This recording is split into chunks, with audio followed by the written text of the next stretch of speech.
Woke up with the window open, sun on my floorboards, mind wide open.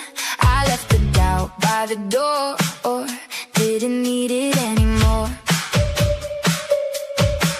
Pulled on my shoes, hit the pavement, heart in my chest, I could feel it saying, girl, don't wait for a sign. You got this life, it's mine, it's mine. So I'm running toward the spark, even if it starts small. One brave step, then I give it all. Another realm, another day. Love is life, let it play. Be happy, breathe it in. Live your dreams, let them begin. Another realm, another spark. Keep it bright, keep it hard. Love this life, let it stay. Be happy, shine away.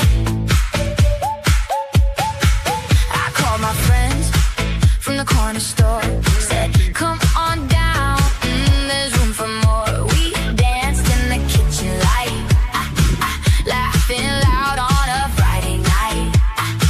And if the road gets a little wild, I keep that grin, keep that inner child. I know my name, I know my song. I've been growing all alone. So I'm running toward the spark, even if it starts small. One brave step, then I give it all. Another realm, another day. Love is life, let it play. Be happy, breathe it in. Live your dreams, let them begin. Another realm, another spark. Keep it bright, keep it hard. Love this life, let it stay. Be happy, shine away. If you fall, get up singing. If you doubt, keep on dreaming. The best part's still ahead, right where your heart said. Another realm, another day. Love is life, let it play. Be happy, breathe it in. Live your dreams, let them begin. Another realm, another spark. Keep it bright, keep it hard. Love this life, let it stay. Be happy, shine away.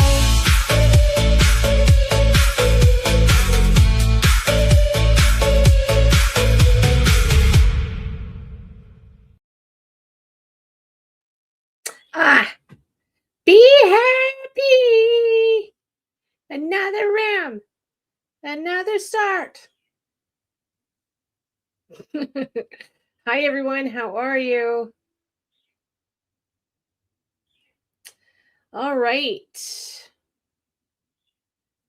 Hi, Donna. Sorry I didn't give you any warning this time, hun. It was just, let's go live. How are you? Hi, Francis. You're the first. Thank you very much for being here. Hi, Cat H. Hi, K Sloan. Okay, good. Let me know how it goes, babe. You did it. Good job. How's it going? Hi, Michelle. No, not related at all. My reading on the situation, nope, has nothing to do with Nancy. Not at all. I was watching the whole thing live this morning. Unfortunately, there was another tragedy in Arizona this morning. A gentleman was murdered in his own home. It was a armed home invasion. He was killed, and his wife or girlfriend, whoever she is, was shot. She's in hospital, apparently in stable condition. Both of them worked in the law enforcement field, which is really scary. Yeah, scary. But as for like a reading on all of it, I getting flat out has nothing to do with Nancy. Not related in any way. So yeah, hi Rhonda. Not related in any way. That's what my readings are telling me. I'm actually reading that it could possibly be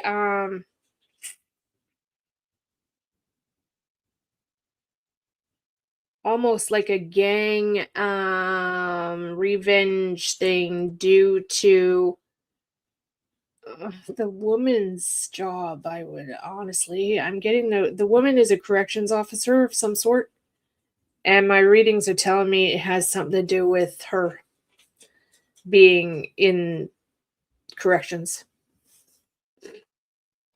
like a pissed off inmate scenario type thing. So yeah. Hi everyone, how's it going? Come on in. Hi Phyllis, hi Susan, hi Kristen. Hello, hello. Hi Susie, hi Elizabeth. So yeah, I just wanted to just get that straight out. I'm reading it has I could be wrong, of course, but my readings say it has nothing to do with Nancy. Nothing. Nancy's situation is very, if my readings are right, Nancy's situation is very unique. Let's just say Nancy's probably going to have people that are related to her eventually in prison. That's what I get with Nancy. Yeah, it's such a sad situation, isn't it? It's terrible. Hi, Rachel. Hi, babe. Yeah, so I know it's tough. Hi, Bama girl. Linda, Linda Lou. All right, so before we get started on anything, I just launched. I'm just naming it a summer end sale. So everything is on sale right now. Everything, including mini Lux boxes and readings and my monthly readings program. Everything is on sale. 15% off right now, and it's all automatic. You don't need to put in a discount code. My website will automatically generate it for you. And I've even included some of the really high-end necklaces as well. They're for sale. Like this jade necklace I have here, you snag it because you can get it on sale right now. Which I've been wearing it a lot. It's beautiful, but yeah, I need to sell it. So yeah, and then I have a shit ton of orders I need to do tonight. Your intake with Summer Wells case right now. Do you think things are getting close? I think Summer Wells case, my reading on the whole thing,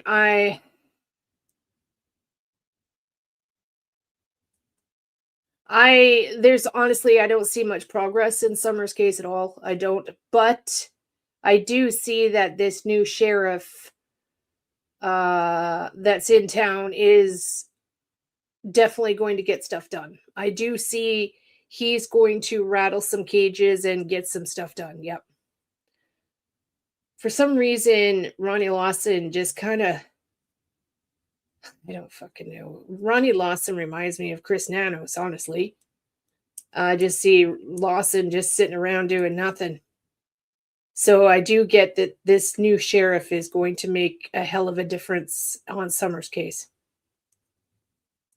So yes, I see good things coming. Yeah, the good old boys, right?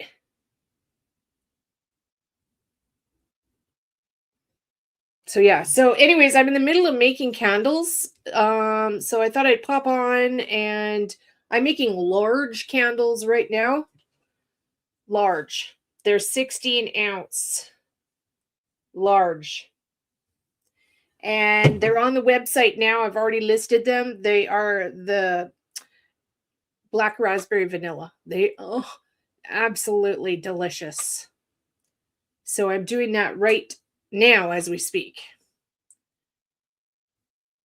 When will see that I'm not good with time, Michelle, unfortunately. Time is really hard to predict in readings. Suspects. Honestly, I believe that the FBI already knows in Nancy's case. My readings are telling me they already know. The law enforcement already knows. They're just doing whatever they have to do to be able to execute a warrant. That's what my readings say. And I believe they've known since day one, honestly. I really do. So yeah, so don't mind me. I'm in my grubby clothes. I've already got wax all over myself, red dye all over my hands. So I'm making candles. So please hit up my sale. It really, really helps. Let's just put it that way. Really helps. Really, really helps. Need to get some sales generated before the end of the month so I can pay my mortgage. Like, I'm just flat out honest here. I need to get some sales this next few days, like real fast. What else was I going to say? I firmly believe the FBI is on top of Nancy's case. That they know what's going on.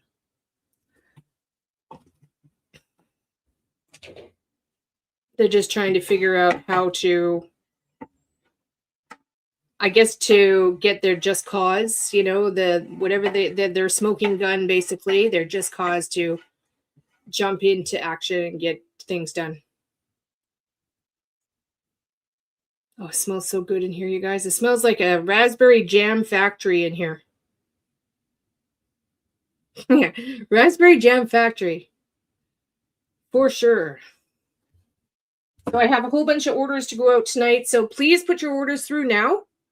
And they will get out with tonight's orders that I'm getting ready tonight. So please, please, please.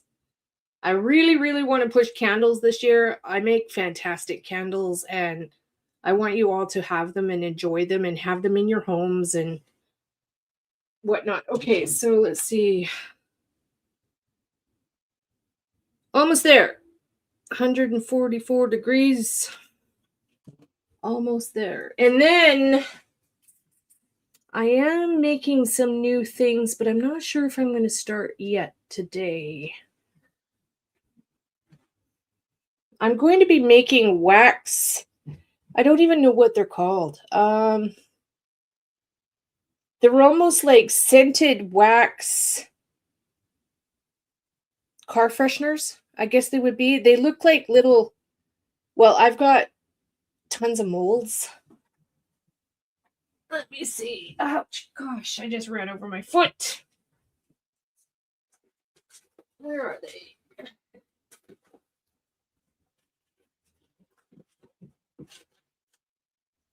Anyways, these things. These things, you can't see them. I have these yin and yang molds here. Can you see them? I'm going to make wax, heavily, heavily scented wax. Almost like discs, kind of like fresh. Yeah, I would say exactly like Freshies, but it's wax. And then they will have a ribbon around them and you can hang them from your car, your rear view mirror in your car, or they work really well if you put them in your like linen closets, in between your towels or in between your sheets. Oh, so good. So I'm going to be making those. Because they're not a burnable wax item, I can over scent them. I can make them super, super, super strong. Those of you that understand the workings of candles. People always say, why can't they make the candles scent even stronger? Because you can't, because it'll catch fire. There's actual percentages you have to follow. Because if you don't, that's how candles end up exploding and catching on fire. So yeah. And yes, please sign up for my monthly Mini Lux box.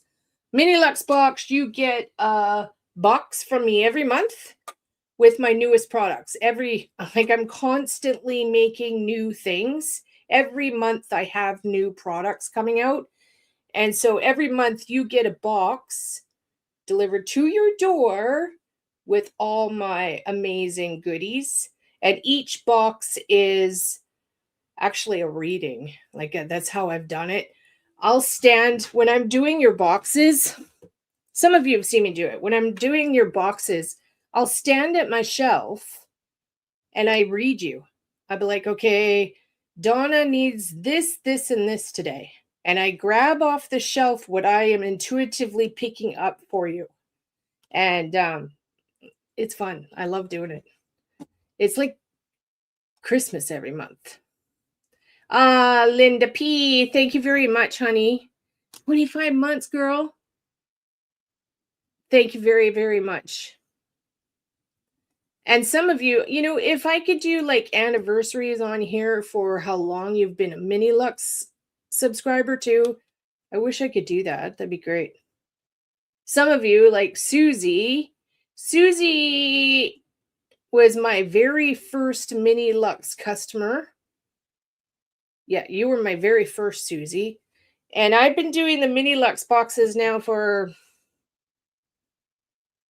holy shit, like almost 4 years now? 3 years? 4 years? It's been a long time. So I appreciate you very, very much. Lemon meringue. Yeah, it's very good, right? I use it too. I went through mine so fast. The lemon meringue, I will be making a lot more of the lemon meringue. It's delicious. It's actually lemongrass. So those of you that love lemongrass, it's so good. And here, this is my necklace. Yeah, thank you, Susie, for posting that. This is the necklace. This is a really special necklace here.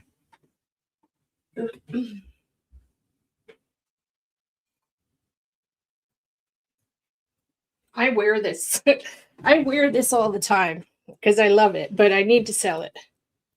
So this is a British Columbia nephrite jade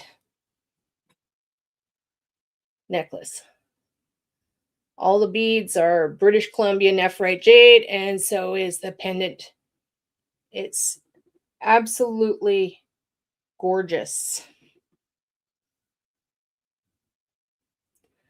So snag that up. This would make a really good Christmas present for someone.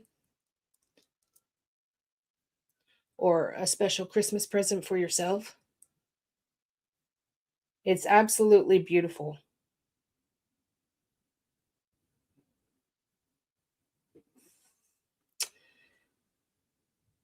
You look forward to it. It's like your birthday, unwrapping your birthday. Everybody says that. Every month it's like having your own little Christmas present that you've bought for yourself. I love that so much.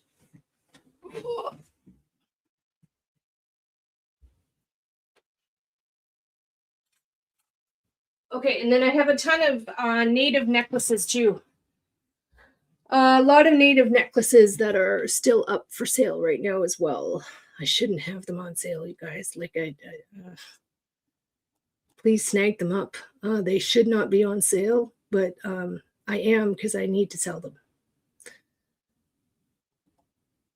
The native ones are one of a kind, like very, very special. They came from a native estate lot. It's a big deal. It's actually a big deal. I even have them in my room here. Okay. All right. So almost there. 140.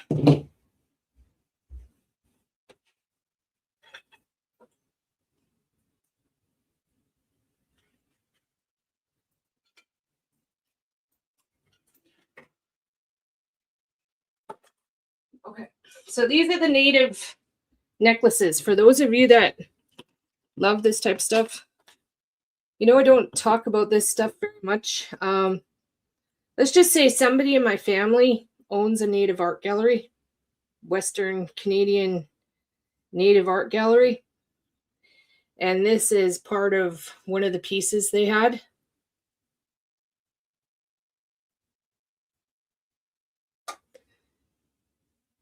Very, very special.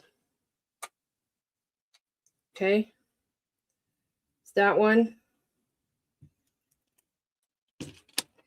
This one.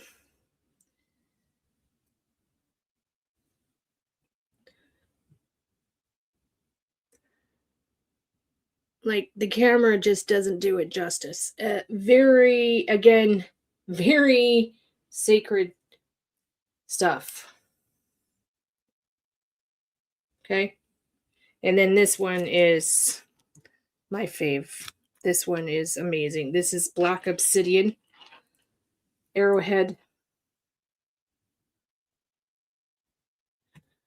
Black Obsidian Arrowhead. I've been told that these three are Navajo. Navajo from the States. Very, very, very special.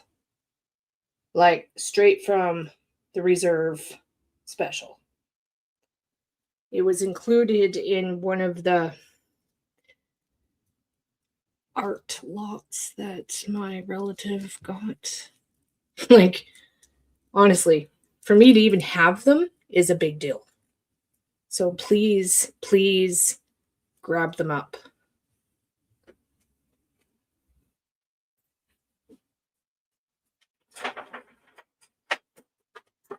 Okay. All right, so I will pour candles in a sec here. What do we want to do today? What do we want to watch? I want to watch some stuff while I'm working. Though I do want to show you more of my products. Okay, this is about Spirit Whispers as well at this moment. Okay. The candles I'm making right now are actually going to be labeled Another Realm. They're going to be fantastic. They're on the website. What did I put them as? Oh, yeah, here. Okay, so I'll share the screen. This is the label for the candles I'm making right this second. They're so beautiful. There you go. So that's the label right now. It's going to be so amazing. And they're big. Okay, so they're going to be big. They're going to look really nice on like your mantelpiece or whatever. Yay! I've been waiting all summer for candle time. I love my candle time, and I've been waiting. Linda K. Oh my God, lady, I love you so much. Thank you, thank you, thank you, thank you, Linda. Okay, Linda grabbed the jade necklace. So snag her, the other one's up quick, ladies. They're going to go fast. Thank you very much, Linda. Let's just put it this way. There's a reason behind why I'm pushing them all. There's a reason why I'm pushing them all, okay? It's because if I sell them, then I get more. Get what I'm saying? So I've had so many of you asking me, when am I going to start getting all of this special stuff? Okay? Well, I have to show certain people right now that they sell. Okay? So I need them gone, please, so I can get the next batch of amazing stuff in the door. I hope you understand what I'm saying.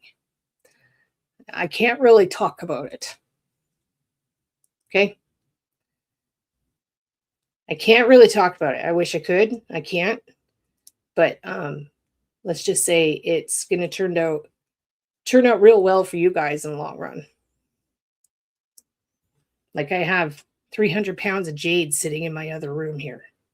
I keep telling you guys that. Like, it's coming. Okay?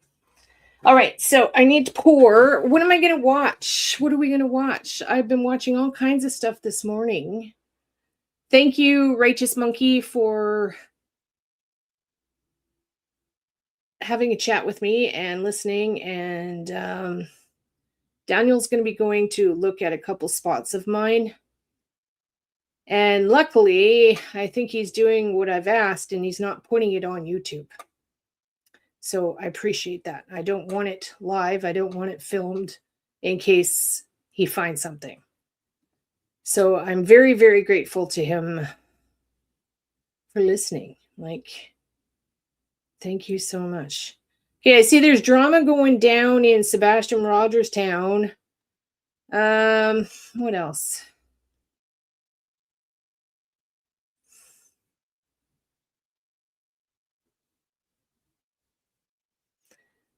Drama going down on the YouTube streets. I'm not sure what we want to watch. I don't really want to pull up any of the Sebastian Rogers stuff right now because the Sebastian Rogers drama that's going on right now is really about creators and the family. I getting what I'm saying? I don't want to get involved with that side of the YouTube community. Okay. There's some pretty shady people on that side of the YouTube streets, and I don't want to go be involved there. So yeah, there's drama going down in Sebastian's town.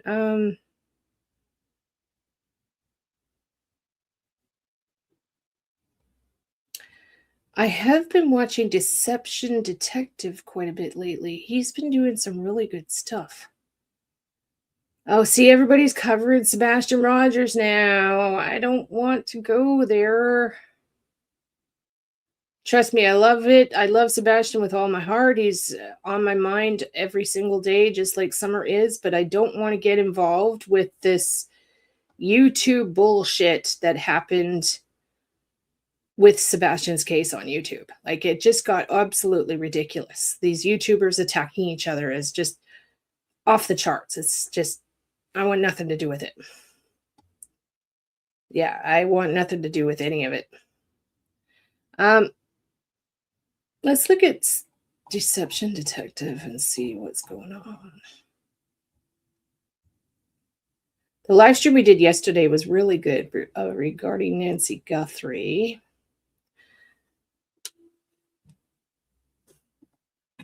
Deception Detective. Yeah, he's been doing a lot of stuff. Okay, so fair use commentary. Oh yeah, he's got a lot of stuff we can cover here. Okay, so let's watch Deception Detective. He's got some fantastic stuff. Okay, so fair use commentary. All video credit goes to Deception Detective. He does fantastic stuff. Okay, so wow, where do we start? He's done quite a bit on Gus Lamont.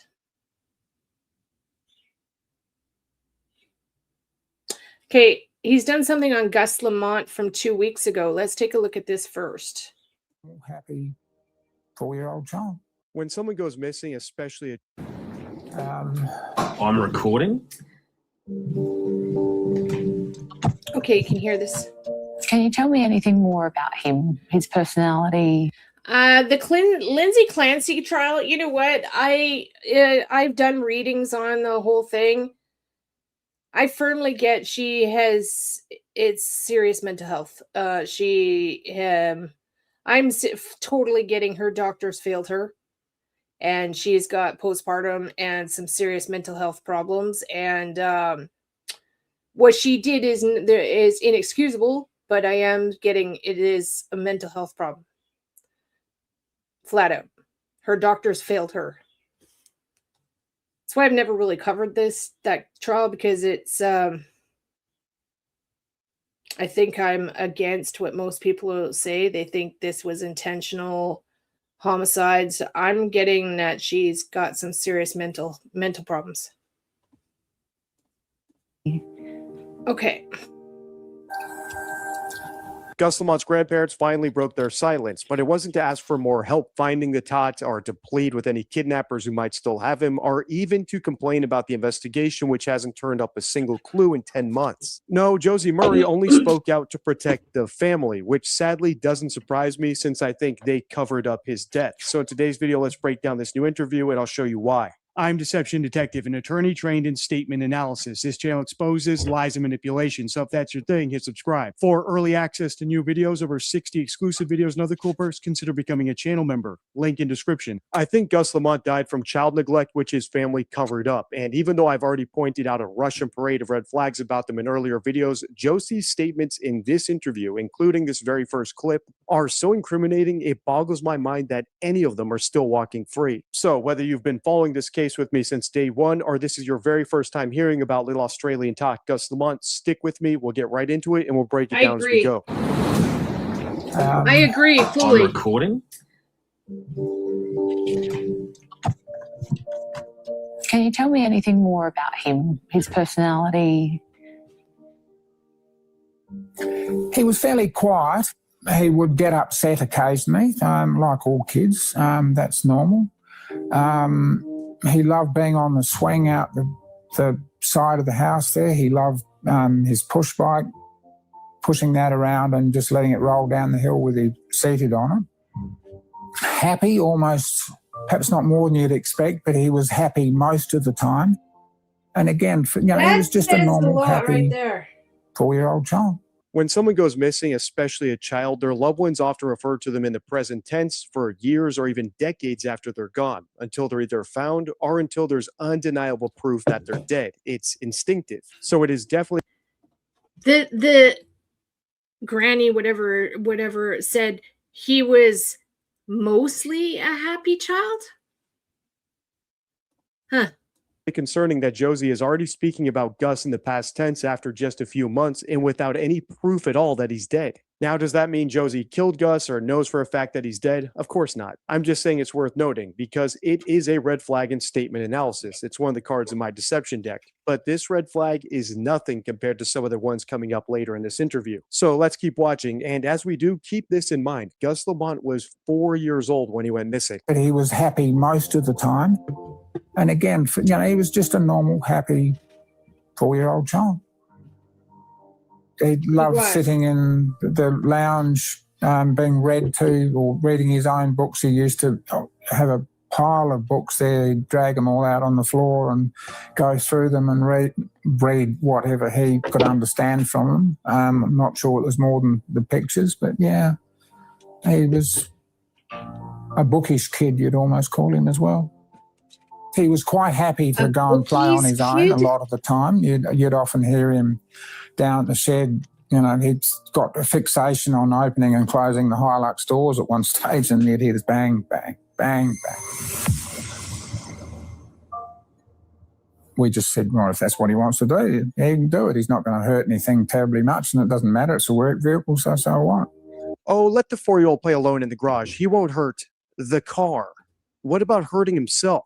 To even have Josie's thought process, let alone be tone deaf enough to admit to it on TV, you have to be severely desensitized to child neglect. Indeed, as I said in the intro, I think that's at the root of this case. I think Gus was severely neglected and probably abused, died as a result, and the family covered it up. It wouldn't be the first time we've seen that on the channel, nor unfortunately will it be the last. In fact, I was pointing out the red flags for child neglect since day one. I commented on it in my very first video about this case. And back then, and maybe even still today, some people think that I'm overreacting or reading too much into these statements, and I would agree with you if the only evidence I presented for child neglect were this one anecdote. So here's another, and this one is textbook child neglect. Listen to this, see if you can spot the problem.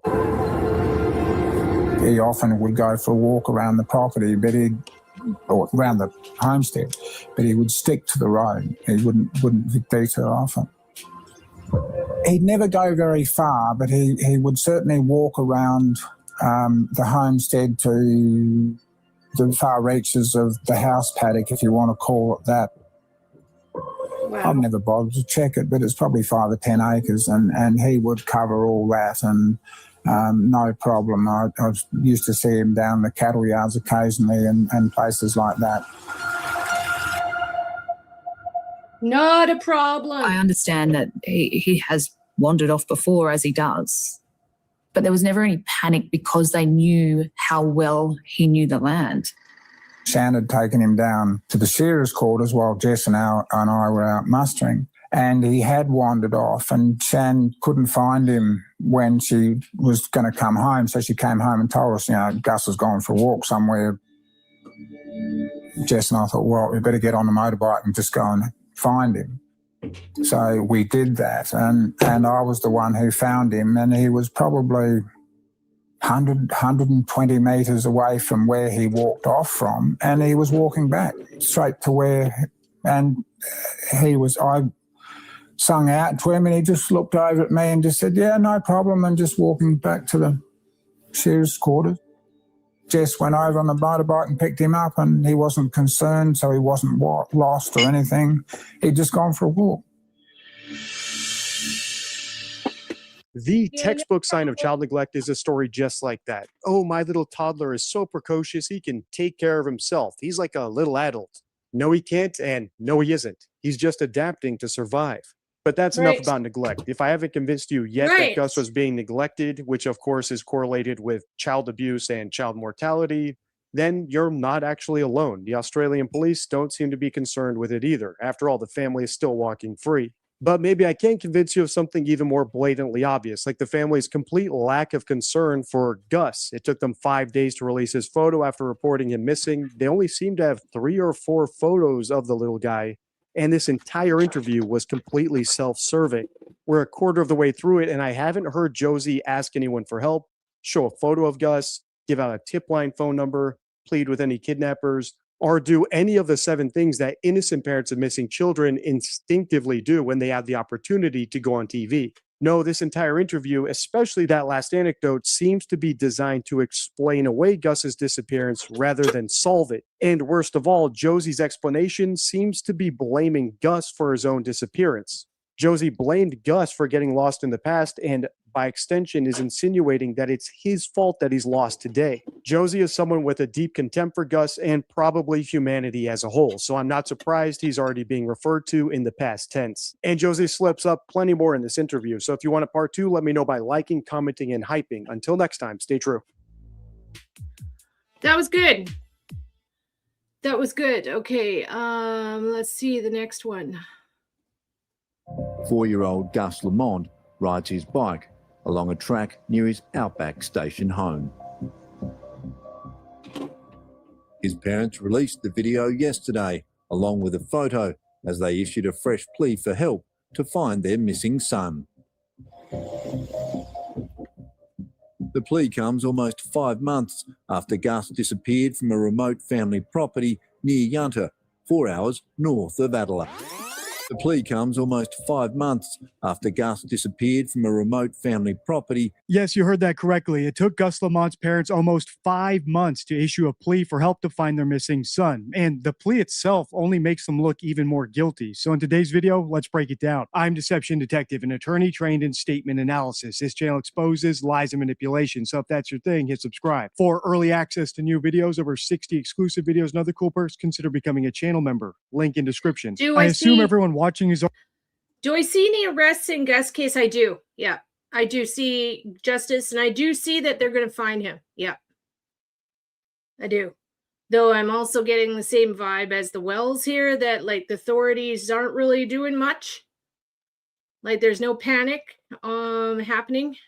Already familiar with Gus Lamont. This is my 9th video about Little Mate. So instead of recapping the entire timeline, I just want to quickly recap my opinion of his parents before we break down their new statement. Ever since I first started analyzing this case, I've thought that they at least had guilty knowledge, and that's because they weren't acting like he was lost. From day one, they were acting like a crime had been committed. They immediately invoked their right to silence and went to the ground, trying to lay low, probably hoping that this would all blow over. In other words, the damage is already done from the months of silence from Gus's parents and his grandparents. I'm already convinced that they're guilty. Anything they desperately do or say now, after the case has been declared a major crime, only makes them look worse, because it only reveals the inconsistencies in their behavior. And if that doesn't make sense, don't worry, I'll explain in a minute. For now, let's just get back into this update and we'll break it all down as we go. Good evening. For the first time, we've heard from the shattered parents of Gus Lamont. giving an insight into what they've called the darkest days of their lives. Give me 2 seconds. And now okay? making a public appeal for answers. And with it, a home video of the 4-year-old boy who vanished from the state's mid-north almost 5 months ago. A country lad barefoot on a sunset ride, carefree on his family's remote mid-north property. This the first video we've ever seen of Gus Lamont playing on the land where he was last seen. And a new photo released alongside an emotional plea from his parents, who for the past 5 months have stayed silent. Through police, Jess and Josh saying, "We are united in our grief and we are united in our search for answers about what happened to our little boy who means everything to us." As I said in the intro, Wow. rather than making me think the parents are innocent, this new statement actually convinces me more than ever that they're guilty. And that's because it proves they knew what they needed to do and say in order to get the public's help to find Gus, but they just decided not to do it. For instance, they released the first ever video of Gus along with this statement to the public, presumably so it'd be easier for anyone who might spot him out somewhere to recognize him, as well as a second photo of him showing his profile, which begs the question, if they knew additional images of Gus would be helpful in finding him, why did it take them 5 months to do it? Even the one photo we do have of him took them 5 days to release. And just so there's no confusion with new viewers, I'll answer my own rhetorical question. I think it took them 5 days to release the first photo of Gus because they were expecting it all to blow over before they even had to do that. But beyond that, there's issues with the statement itself, like the fact that Gus's parents signed off on it together, united in their grief. I just don't see how that's possible if we're supposed to believe their alibis. Remember, according to them, Jess was off with one of her parents attending to sheep when Gus disappeared, and Josh was miles away at his own house. They're an estranged couple. In other words, how can either one of them know that the other's alibi is true? Even the one grandparent who was supposedly alone with Gus when he disappeared isn't being accused by any of the other relatives. How can they all know for a fact that person wasn't responsible? Again, this all goes back to hoaxes and just how hard it is to pretend you're in a situation that you aren't. As I pointed out in my very first video about this case, the grandparents, when they were supposedly looking for Gus for hours, never even called Josh to ask him if he knew where Gus. Candles are poured and setting up. Hi, Vera. Hi, hon. I do, yes. I do, yes. I do. I get that they're on it. They're on top of it, yeah. Was. You'd think his estranged father would be pretty high up on the list of people who might have taken Gus while they weren't looking. But no, he wasn't called the night Gus supposedly disappeared, nor was he called by them at all. The police are the ones who told him that Gus was missing. And this wouldn't be the only time a hoaxer has made that mistake. If you see my videos analyzing other suspicious missing child cases, they often fail to call people who they really should be calling if they actually had no idea what happened to their kid. Anyway, let's get back into this statement because it gets even worse. Through police, Jess. Okay, and I just want to pipe in here as well. I am taking bookings for readings, private readings as well. I've got them on the website. They're 15% off on the website right now. I'm going to do a deal for you guys. If you have PayPal and you want to PayPal me, if you PayPal me $50, you get it at that price. Okay? Because PayPal comes to me immediately. I don't have to wait for my website to pay me. So you can hook me up through PayPal and order a reading that way. Otherwise, book it through the website and you get a discount on the website when you book it through the website. That way you can use your credit card and stuff. My website is full commerce, so you can use credit cards and whatnot, but PayPal is the best way to go because I get it today. I get it like right now. So that'd be great. What are we on, Wednesday? Yeah, I can take at least another 5 readings for today. I've got readings to do this evening when we get off of here, and I can do more. I can take on more. So please go ahead and book a PayPal. You can actually hit, like if you're on your TV, you can hit the QR code on the top left-hand corner, and that's my PayPal. So you take your phone up or do what Donna just put. This is my PayPal. So you can do either or. The QR code should work. You go up to your TV and you just scan it. You guys don't see the QR code?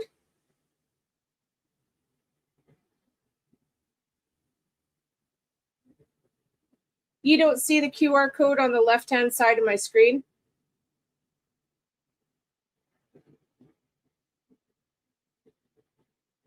You see it. Okay. Okay.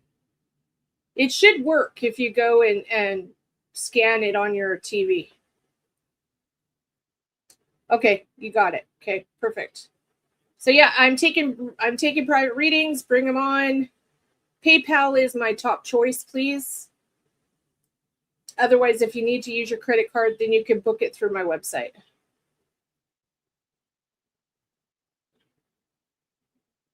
Fantastic. Yes, thank you. Thank you. Okay, let's get back to little Lamont here.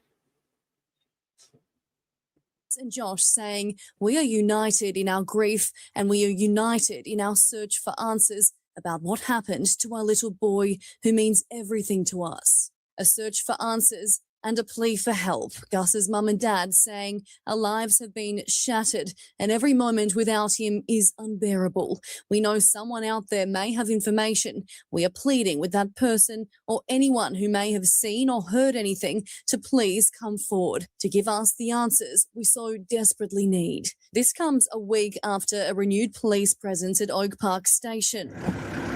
Searching again for the 4-year-old boy and again leaving with no clues. It did come, though, with an arrest. Gus's grandparent, Josie Murray, charged with an unrelated firearms offence. The latest developments in a police investigation that's been ramping up. I'm also declaring the disappearance of Gus Lamont to be a major crime. And a suspect, someone who lived at the property with Gus, in their sights, making it clear, though, that it's not either of Gus's parents. The pair today also thanking those who have been searching and those who have supported them. Your kindness has helped carry us through the darkest days of our lives. All we want is to bring Gus home and understand what happened to our beautiful boy. Sam, thank you for that significant development. Ever since Gus's family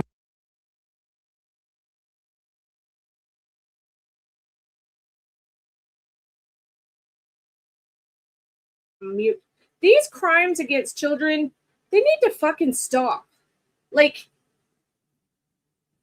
law enforcement agencies around the world need to step up and like do the fucking death penalty for doing crimes against children. Period. It's got to stop. Like, we've covered so many cases now of children being killed by their parents. Like, that's the number one. Then it, like, 75% of the time now, these kids are being killed by their own parents. It's got to stop. Yeah, like, the hardest consequences there is. Like, the justice system in the United States and Canada, they're pathetic. Pathetic. Absolutely pathetic.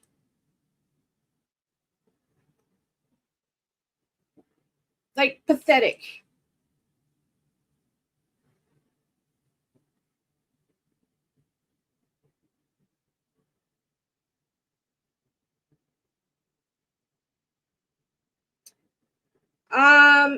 I don't believe Nanos is involved criminally in Nancy's case. Like, I've had tons of people ask me, do I think Nanos has anything to do with the crime itself? No, I don't. But I get he totally screwed up the case. Like, he has made so much mistakes in Nancy's case. It's just, he screwed it right up. Right? Right. Or like, what happened to those parents out there that would,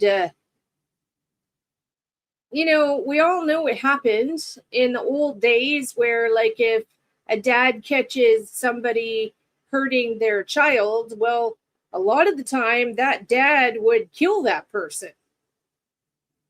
Period. You don't hear about that happening anymore. Like, we need to almost go back to I can't believe I'm saying this, but we need to almost go back to like old times here. It's the whole point is to deter people from abusing their children. It's terrible. It makes me sick, honestly. Makes me sick. Okay, so let's keep going.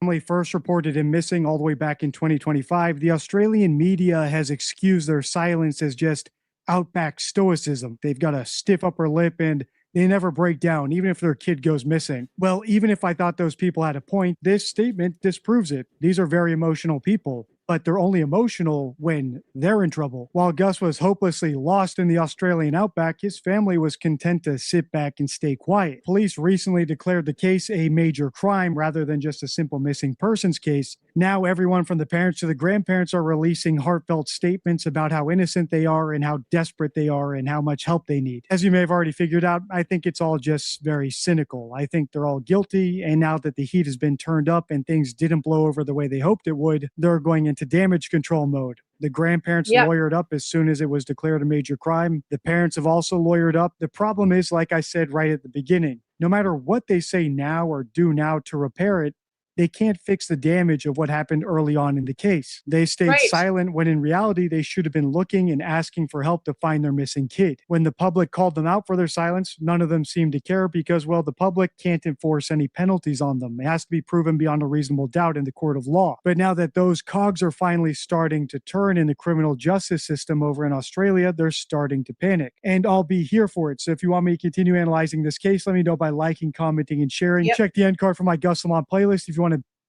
Thank you, Deception Detective. Happy 4-year-old child. Okay. And then he's done some, so we're going to just cover a whole bunch of stuff that he's done. So we did one on Dawn Wells here too. I watched this earlier. 911. No, I think Dawn. I know in my heart and in my mind she was abducted. Someone snuck up there when we weren't exactly paying attention, and we don't know if they come in the basement and grabbed her, or if she stepped outside the basement and was walking to her swing or something. We don't know, but we know she was abducted. Do you think she's in the area? No, I think they took her far from here as fast as they could, as fast as a car will go. Psychopaths are excellent liars, but they have a gigantic blind spot that normal liars don't. I'm sure they did. Look at it. Like, far from here as fast as they could, as fast as a car will go. As fast as your car would go, right? Yeah, I'm sure, Dawn, right? Psychopaths are excellent liars, but they have a gigantic blind spot that normal liars don't. So in today's video, let's watch this newly released interview with the father of missing Tennessee tot Summer Wells, and I'll show you what it is. I'm Deception Detective, an attorney trained in statement analysis. This channel exposes lies and manipulation, so if that's your thing, hit subscribe. For early access to new videos, over 80 exclusive videos, and other cool perks, consider becoming a channel member. Link in description. Psychopaths can't empathize with normal people like you and me, so they're very good at observing us, our reactions, soft spots, motivations, and this makes psychopaths excellent natural manipulators. But here's the problem. Because psychopaths don't actually understand how we think, they'll often project their own twisted thoughts onto us if they're not getting any feedback. And we've seen Dawn Wells do this before. For example, in one of my first videos about this case, we analyzed a phone call where Dawn seemed to assume that every grown man was attracted to young girls and had to fight the urge to be attracted to them. An assumption that's especially concerning coming from the father of a missing 5-year-old girl.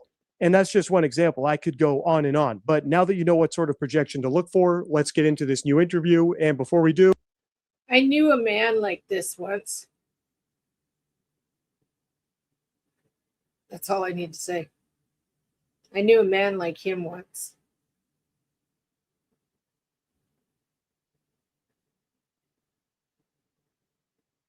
I'm not a clinician. I can't diagnose anyone. This is just my opinion. Okay, let's dive into this new interview and see what else Dawn's words reveal. I just wanted to start off. Can you tell me about Summer? Her personality? She's just typical. I don't know. She's pretty smart. She just loved to run and play. She was boss she liked to be bossy boss like all women, I think, or all girls. Like over all brothers. women? What? And to be bossy boss like all women, I think, or all girls. Like, holy shit. That just came spewing out of his mouth. Like, that explains everything right there. Done. It explains all of it. Just in those few words he just said. Over brothers and everything, and she just loved her, little animal toys or whatever. Loved her, little. She just loved her, little animal toys or whatever they were. I can't remember what they're called, but she loved being with me. She's a daddy's girl, and I don't know. I just took her everywhere I could with me whenever I got the chance. It doesn't seem like she was shy. No, she wasn't shy. No, I don't think she was shy at all. She loved everybody in our church. She would go around and visit with all of them. You know why she did that, Dawn? You know why she went around to everybody trying to get attention from everybody? You know why, right? Because she was screaming for normal attention. Especially the women. She wanted to be around. The reason why she liked Robin is because Robin was reasonably, normal. Robin showered, took care of herself, smart. When children cling to other adults, there's a problem. When children are quick to cling to any adult, there's a serious problem. All throughout the church service, she'd bounce around all over. Yeah. Before we get too deep, a few things. First, even though this interview footage is new, the actual interview was done back in 2021. So Brian Entin just released the full interview 2 months ago. Second, that's important because it means Dawn was already talking about Summer in the perfect past tense just 5 months after she went missing. It's always a bad sign when loved ones speak about a missing person in the past tense, especially when there's no proof that the person is dead and when the person speaking is claiming they think it was a kidnapping. Finally, and most importantly, instead of lovingly describing Summer the way Brian probably expected him to, Dawn complained about her bossiness. That's already not good, but even worse, he went on to say that she's bossy like all women. In other words, Dawn isn't just revealing his negative opinion of Summer and women in general, he's also revealing that he considers Summer, a 5-year-old girl, a woman, which is concerning. And I said a few minutes ago, I knew a man like him at one point in time. Well, I actually knew 2 of them.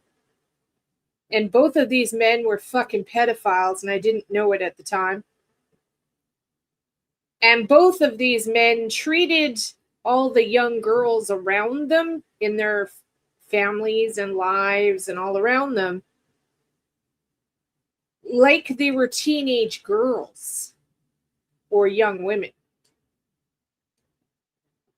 I could go on about this topic for a long time. I don't like pedophiles. And so that was the behavior that these 2 men, at least these 2 men I know of, they did the same thing. They treated the children as if they were grown, like adults. And put adult responsibilities on these kids. It's funny, I knew I had some sort of ability back then. I just should have trusted myself more back then. But all of us, I'm sure every one of you watching has been through some sort of situation in your lives too. And let's just say the last guy I saw, He was like in his 80s. And, well, I had a real good chat with that guy. Let's just put it that way. And he said to me one day, he says, I'm scared to death of God. He was a Mormon, LDS Church in Arizona. And he said to me one day, I'm scared to death of God, he said. And I looked him right in the eyes and I said, you fucking should be. God's waiting for you. Yeah. Luckily, he's no longer on this planet. But he ended up hurting like at least 5 kids that I know of. This 80-year-old man. On a whole other level because it's the way predators think, not the way normal people think about little kids. And it gets even worse in this next clip. Listen to this. If someone's Yeah. if she's out there and maybe her hair is changed or she's in a different kind of outfit or something, how would you describe her so that people would know what to look for? If my readings are correct on the whole thing, I'm getting the boys went through the same shit as Summer. The boys went through it just as bad. Maybe actually worse. If my readings are right, I'm getting those boys went through stuff that was worse than Summer. Way worse. Because they were boys. Due to this guy.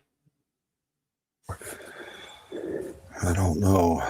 I mean, I really don't know. I haven't really thought about that. The only thing I can think is just really watch the videos that hopefully you're going to put on there and just pay close attention to how she is and what she looks like. And Dawn is doing this partial yawn talking as well.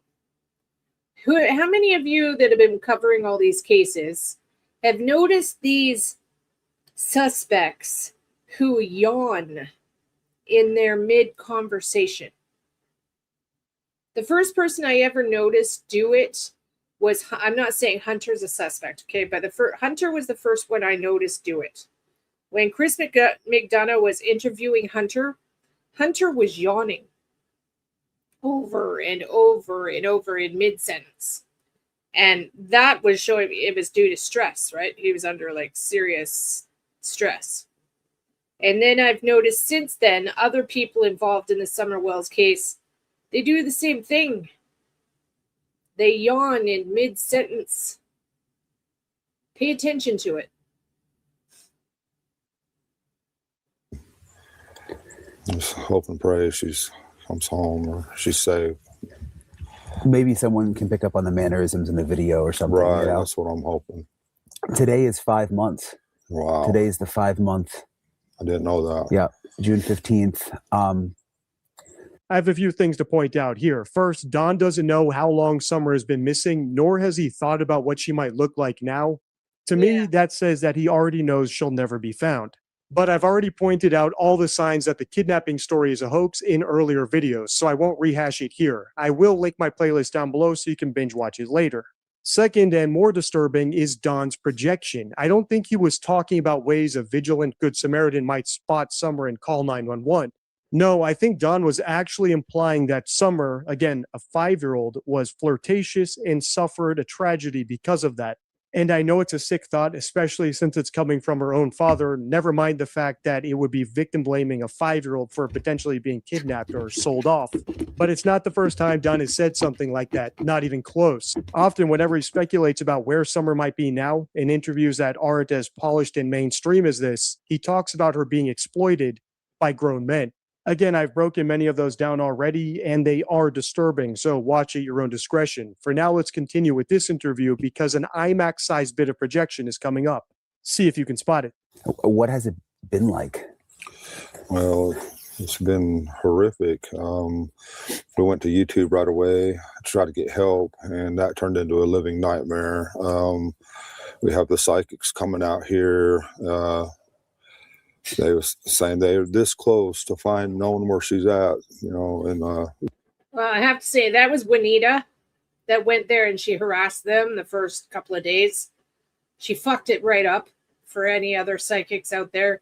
And then Donna Serafina was also like all over them as well, and actually asking for money, like demanding money. Yeah. Bullshit. Absolute fucking bullshit.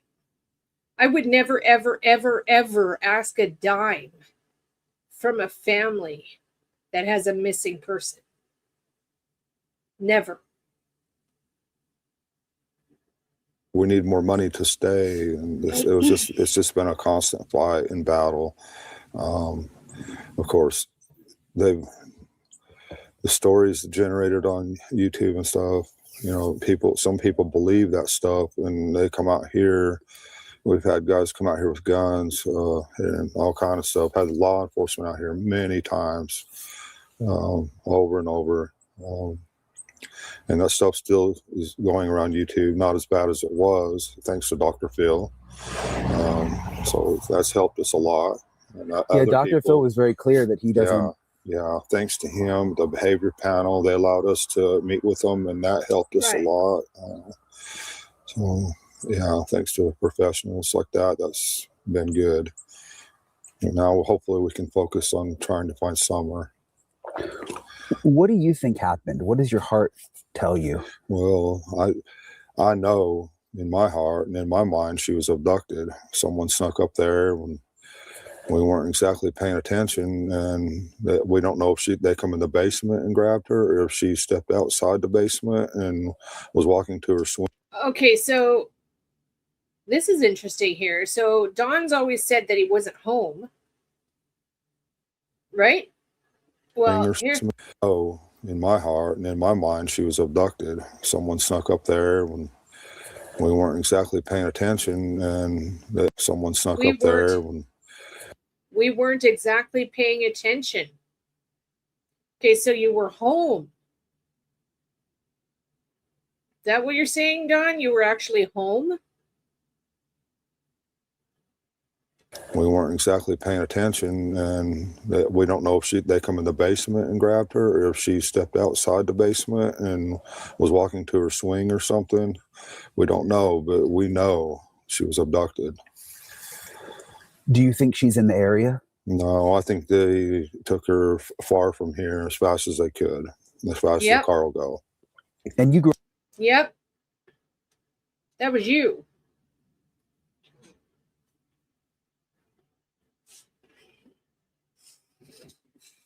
Up in this area, right? No, sir. I grew up out west, Utah. Notice what the living nightmare was for Don. It's not the fact that his daughter was abducted, at least according to him. It's that YouTubers started attacking him. Shouldn't the abduction itself have been the nightmare? And who would care about the opinions of YouTubers, let alone have time to watch enough YouTube to learn everyone's opinion in a situation like that?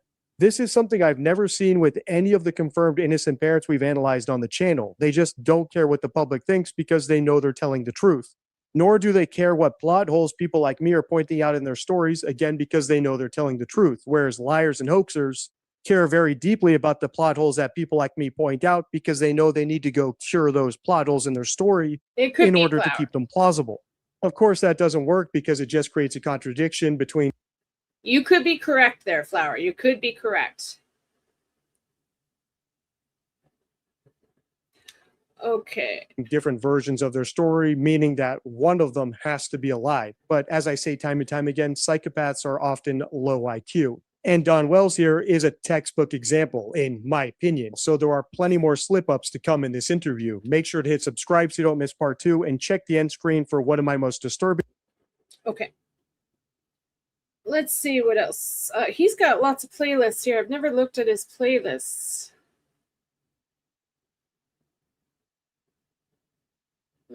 Let's see. Your children will not rest until we are together again. They say after dinner at her daughter's house. Children will not rest. All right, so we're jumping all over the place right now. Let's watch this on Nancy. Until we are together again.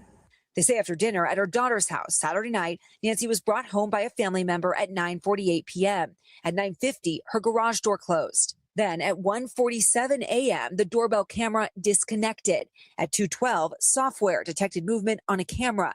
And at 2:28, Nancy's pacemaker app disconnected.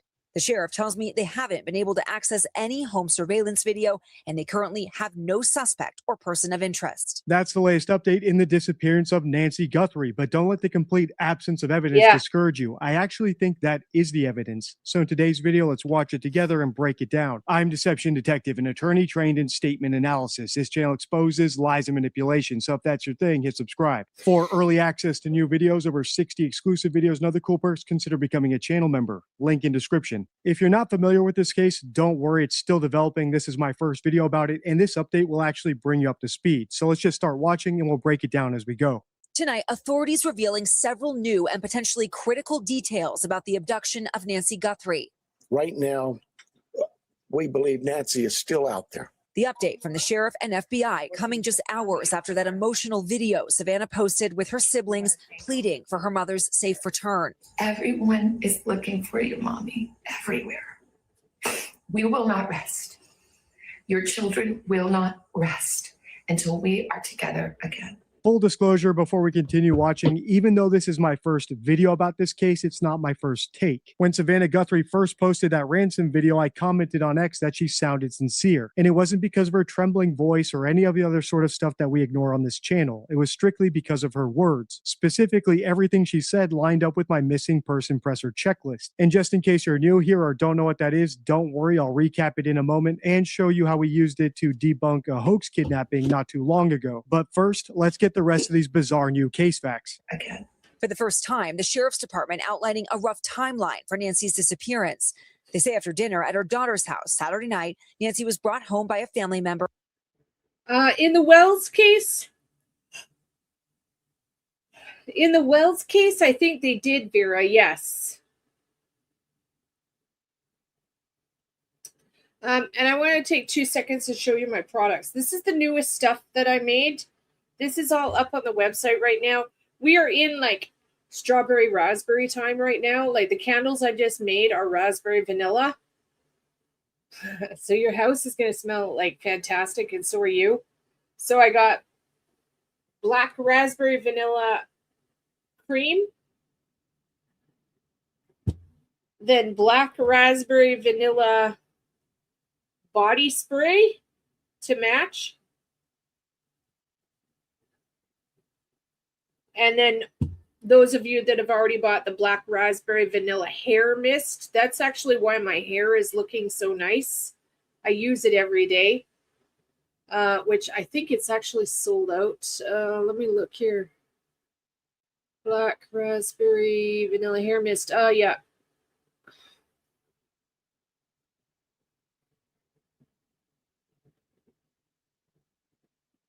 Yeah, that's sold out. Okay, I'm going to have to make more of that.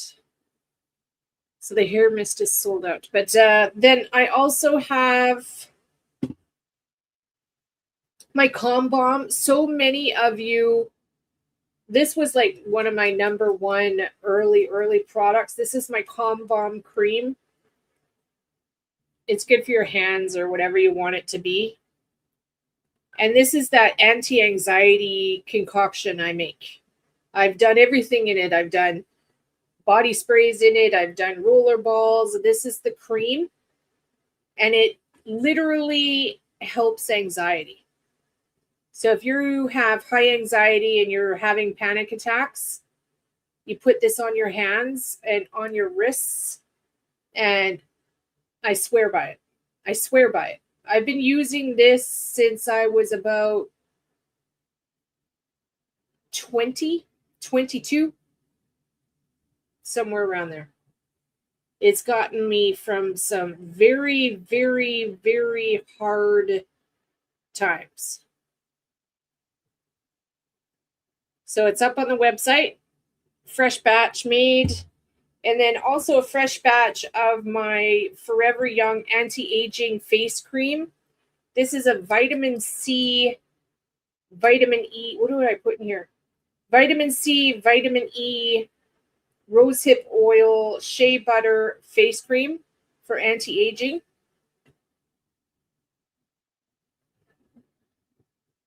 Come on, camera. So it's fresh batch. I got like 10 of them made.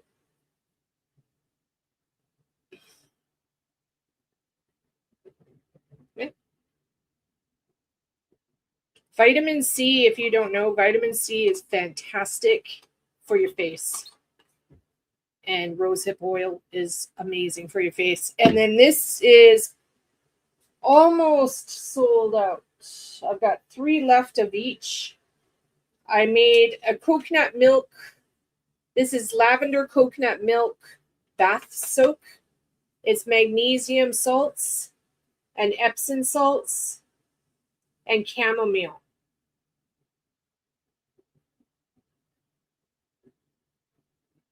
So super good for those of you that have sore bodies. This really helps, and it'll help you sleep at night.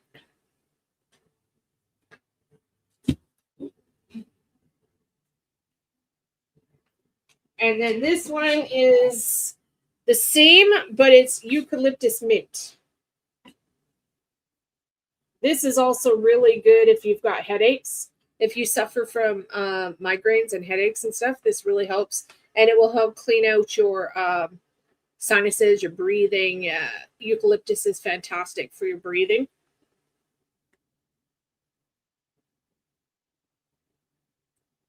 Okay. Everything is totally natural. Like as pure as I can get it. Like my products don't have preservatives in them at all.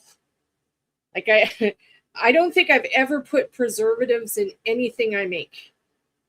Everything is completely natural.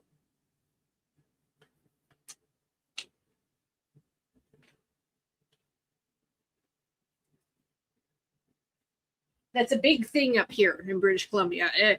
Everything has got to be pure, natural, clean, vegan. Every single product I have is vegan, by the way.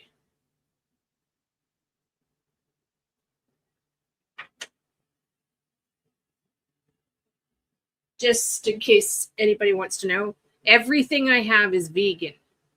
And as like literally as pure as you can get.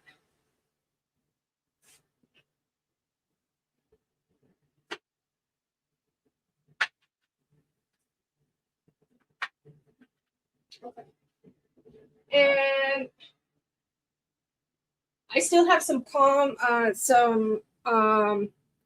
Nature's Comfort Balm left too. Those of you that suffer from pain, I made a pain balm. It's frankincense and camphor and menthol.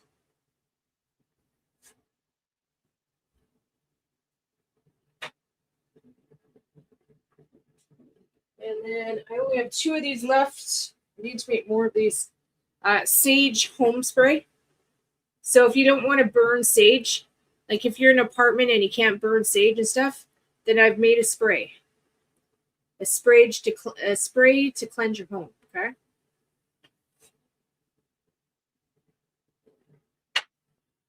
Speaking of which,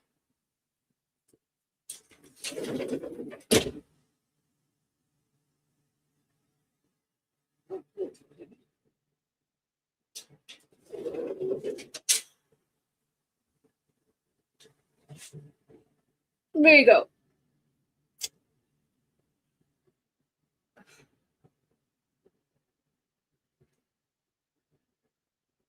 You can't eat it. No. It's my products. And unfortunately, you're not in the United States, are you, Vera? I can't remember where are you, Vera? You're overseas, right? Okay. At 9:48 p.m. At 9:50, her garage door closed. Then at 1:47 a.m., the doorbell camera disconnected. At 2:12, software detected movement on a camera. And at 2:28, Nancy's pacemaker app disconnected. The sheriff tells me they haven't been able to access any home surveillance video, and they currently have no suspect or person of interest. Is this a professional abduction? It seems like they did not make any mistakes. I can't say that. I don't know. As we move, we'll learn if they made mistakes. I don't know of a perfect crime. The FBI also addressing the reported ransom note sent to 3 different news outlets, saying it referenced an Apple Watch Nancy owned and floodlights at her house, information that's publicly available. He also said the note has a deadline. The ransom note that was distributed to the media did make a demand for 5 p.m. today. And if a transfer wasn't made, then I think a second demand was for next Monday. The special agent in charge says they're still investigating the legitimacy of the ransom note and that there's been no contact so far with any potential abductor. In a normal kidnapping case, there would be contact by now. When the ransom appears to be an afterthought in a kidnapping, you're probably looking at a hoax or an inside job. If you've seen any of my videos about JonBenet Ramsey, you'll know I think that's what happened there. So in the Nancy Guthrie case, I do think it is suspicious that the kidnapper was so professional and so meticulous that they didn't even get caught on camera, yet failed to leave any sort of calling card that only they and the police would know about at the crime scene. Anyone from Nancy Guthrie's mailman to an opportunistic Bitcoin hoaxer across the globe could have seen or guessed that she had an Apple Watch and a security camera. So I doubt the authenticity of any of these recent ransom requests, which leaves the question, what's going on here? Let's keep watching. We want to thank all of you for the prayers for our beloved mom, Nancy. We feel them, and we continue to believe that she feels them too. It's a gut-wrenching, emotional plea from Savannah, her sister Annie, and brother Cameron. Our mom is our heart and our home. She's 84 years old. Her health, her heart is fragile. Speaking at times directly to their mother. Mama, if you're listening, we need you to come home. We love you, Mom. Stay strong. The siblings then making this request to any potential kidnapper. We are ready to talk. However, we live in a world where any potential kidnapper. We are ready to talk. However, we live in a world where voices and images are easily manipulated.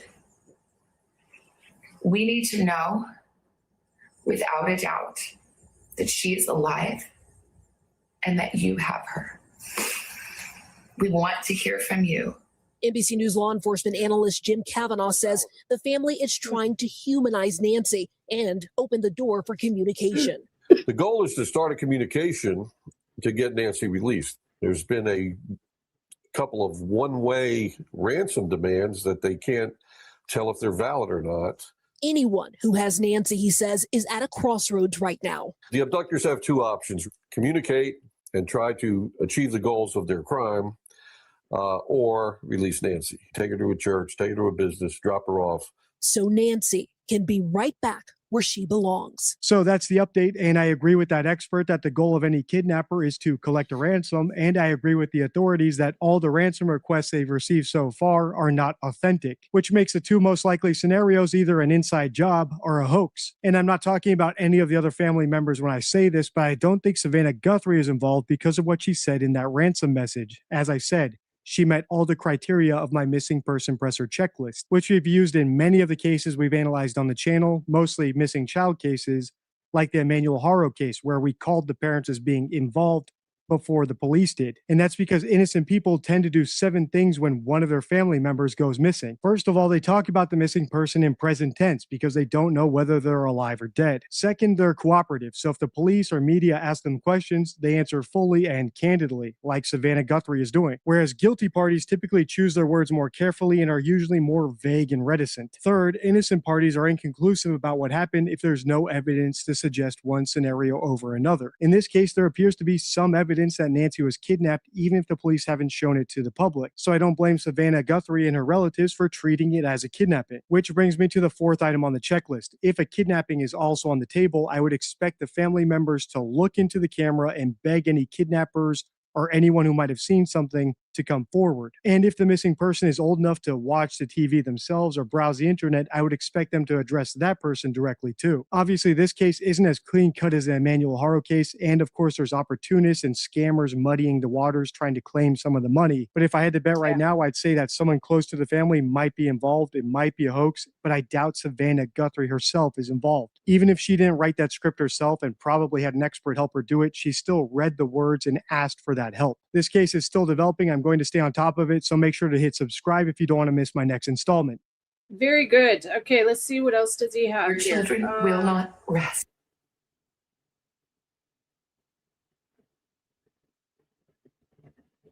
Okay, let's watch this next one. We received your message and we understand.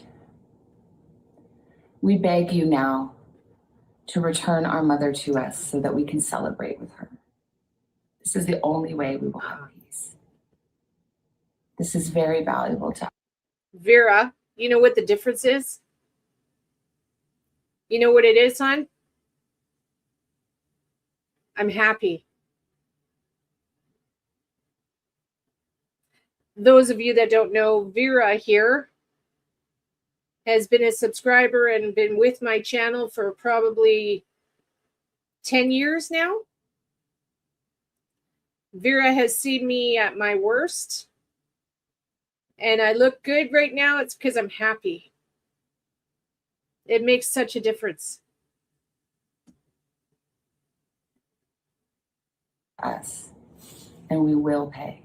There's a brand new development in the Nancy Guthrie case, and it might be the most revealing one yet. So in today's video, let's break it down. I'm Deception Detective, an attorney trained in statement analysis. This channel exposes lies and manipulation. So if that's your thing, hit subscribe. For early access to new videos, over 60 exclusive videos, and other cool perks, consider becoming a channel member. Link in description. This case is developing fast. So instead of recapping the timeline to bring everyone to the table, I just want to highlight one specific thing I said in my last video before we get into this update. When the ransom appears to be an afterthought in a kidnapping, you're probably looking at a hoax or an inside job. So in the Nancy Guthrie case, I do think it is suspicious that the kidnapper was so professional and so meticulous that they didn't even get caught on camera, yet failed to leave any sort of calling card that only they and the police would know about at the crime scene. And I'm not talking about any of the other family members when I say this, but I don't think Savannah Guthrie is involved because of what she said in that ransom message. If you missed that video, don't worry, I'll link it below so you can catch up later. But the point is, I'm pretty sure Savannah is innocent, even if I'm not certain about her siblings. So with that context, let's watch this new update. This morning, 1 week after police say Nancy Guthrie was abducted from her home in the dark of night, her children are grasping for some way to get their mother returned.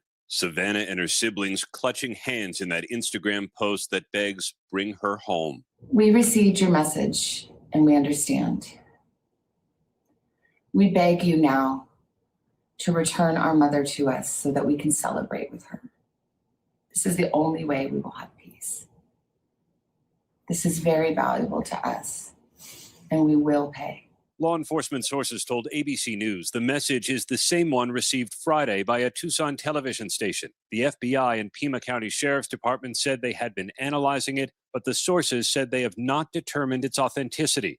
An earlier, also unverified message included a deadline of tomorrow. Ever since the beginning, I've had a lot of questions about this case, like which specific family member is the one who dropped Nancy off at her house the night she was supposedly kidnapped. But after seeing this update, I have a new biggest question. Who is pushing for Savannah to pay this particular ransom over any of the others if it wasn't her idea? Because as far as I'm aware, there was no calling card or set of instructions left at the crime scene, nor have the Guthries received any proof of life. The only requests they've received so far, in my opinion at least, are from opportunistic scammers who are trying to take advantage of them. And sadly, that's not unheard of. It's not even the first time we would have seen it on this channel. If you've seen my series about little Dylan Eeler, you'll know that people sent his parents fake photos pretending to have kidnapped him and requesting ransoms in crypto. So who's pushing for this ransom request of all the requests they've received to be paid? Let's keep watching. I know any action taken on any ransom is ultimately decided by the family. I know who's requesting the ransom. In my readings, I know who. Savannah's gut-wrenching plea came at the end of the day with no new investigative leads. Hours later, officers seen leaving her sister Annie's home, but still there are no suspects, no video, and no proof the 84-year-old in fragile health is alive. It has been a week since she failed to show up at church and her family reported her missing. Nancy Guthrie, who appeared with Savannah from time to time on the Today Show, now appears on billboards in Phoenix, El Paso, San Antonio, and Houston. Investigators returned to her home, inspecting cameras on the roof and towing a car. The FBI went door to door in her quiet desert neighborhood, hoping someone may have noticed something in the wee hours of last Sunday morning. That's when police said in a 45-minute period, a doorbell camera was disconnected, a possible intruder was detected inside, and Nancy Guthrie's pacemaker disconnected from her phone.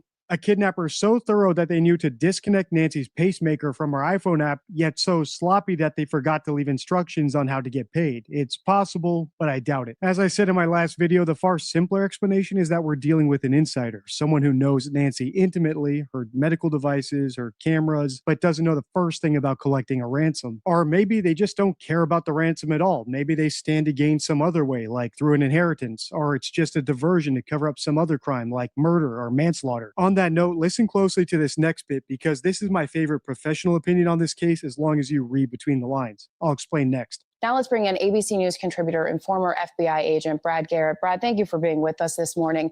It's been a week since Nancy was taken. We have that Monday deadline, the new message overnight from the Guthrie family. What does the timing indicate? And with it going into a week, is it likely that this is about money? I think it is about money.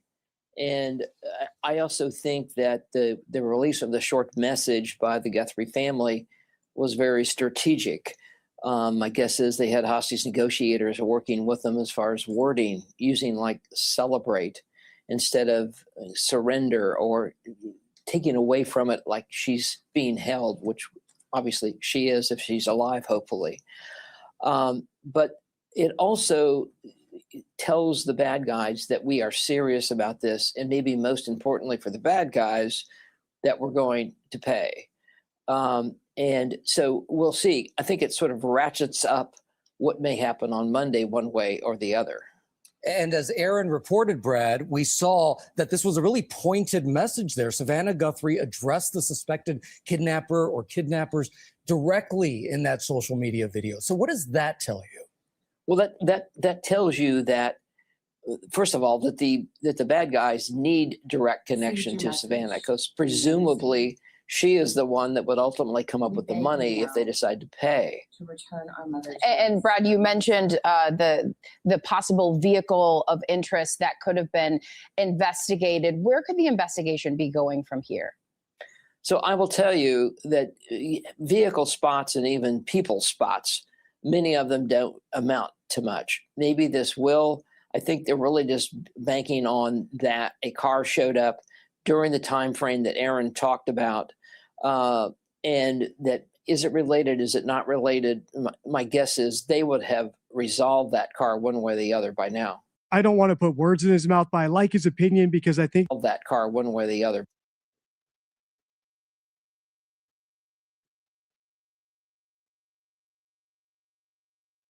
I always notice these tire tracks here.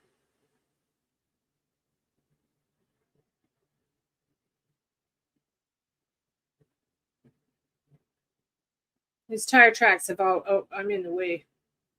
These tire tracks have always stood out to me right here in this photo.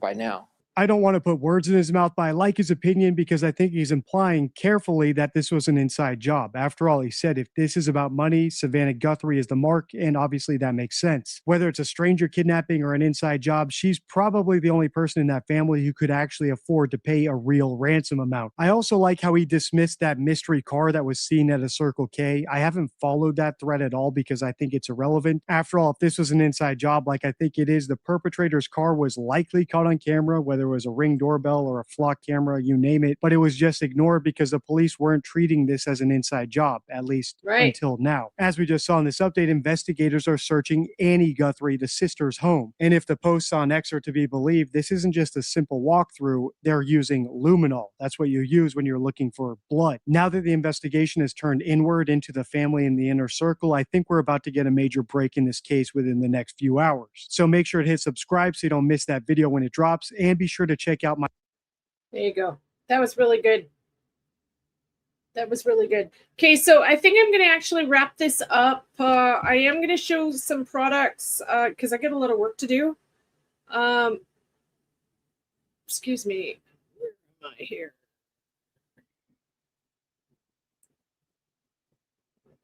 So everything is on sale right now on my website, including readings. Everything is 15% off right now. Just to kind of like my way of, we're almost at the end of this summer. I hate summer and it's almost over, and bring it on. So I thought, let's do a summer end sale. And yeah, so grab some goodies, please, and fill up your baskets. I have some beautiful, beautiful products. I'm really proud of my products. My number one, though, is a monthly Mini Lux box. You get a box from me every month, and every single month it is a surprise. Every month it's a surprise. You don't know what you're getting, and it's like having Christmas every single month. So you subscribe, you get it, and it's reoccurring just like Netflix. Okay, so right now you can actually get it for quite a bit off. It's actually 20% off. The Mini Lux box is 20% off when everything else is 15% off. So sign up. You won't regret it, especially this time of the year. Candles are coming, and it's my favorite time of the year for my business. I love this time of the year. I can't wait. So, yeah. Grab yourself a monthly Mini Lux box, and you won't regret it. I love you all. Thank you all for being here. And yeah, I got a lot of work to do. I might pop on later. I most likely not, though. I got orders to pack and some readings to do. So I'm also taking bookings for readings, private readings. You've always wanted to book a private reading with me. Now is the time to do it. Your best bet is just shoot me a PayPal as well. Hit me up on PayPal, and I will get to you as soon as I can. And yeah, stay safe, everybody. Lock your doors. Be kind to each other. Be kind to yourselves. I love you all. Thank you all for your love and support. Obviously, I'm giving you some really good deals here. And I'll talk to you all later. Book a reading. Book a general reading with me. I've been told I'm pretty good. I'm pretty good at my readings. All right. Love you guys too. Ciao, bye.